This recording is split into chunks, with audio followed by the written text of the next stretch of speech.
In question 1, we have to solve the inequality 2x plus 1 is less than 3 into x minus 2. Now, whenever we have the modulus function involved, it is easiest if we just simply whole square both the sides. So whole squaring the left-hand side, we'll get 2x plus 1 whole squared.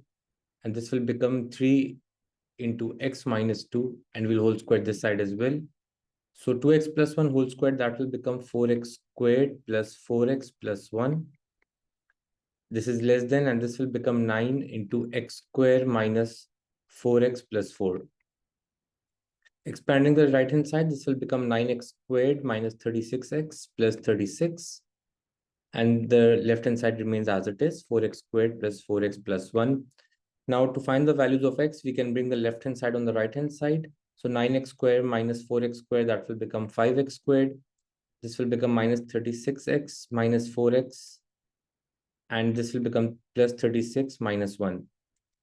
Simplifying, we'll get 5x squared minus 39x plus 35. Now we can solve this through middle term breaking or factorization. And this is 40x. So minus 36 minus 4, that becomes minus 40x.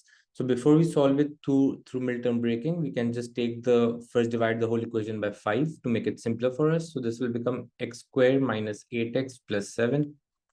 Now, doing the middle term breaking over here, we get x squared minus, so this will become 7x minus x plus 7. And we can obviously solve it through a calculator as well, which will give us our answer quicker. So this will become x into x minus 7 minus 1 into x minus 7. So the two values of x we'll get is x minus 1, which is basically x equals to 1, and x minus 7 as greater than 0. Now, as this is greater than 0, to give the correct inequality sign, it is better if we just draw a graph. Now, one of the values is 7 and the other value is positive 1. Now, as we're talking about the graph, the values of x for which this is greater than 0, it means if we move forward from 7, the graph will be greater than 0. And if we go towards the left from x equals to 1, it will be greater than 0. So the final answer will be x is greater than 7 and x is less than 1.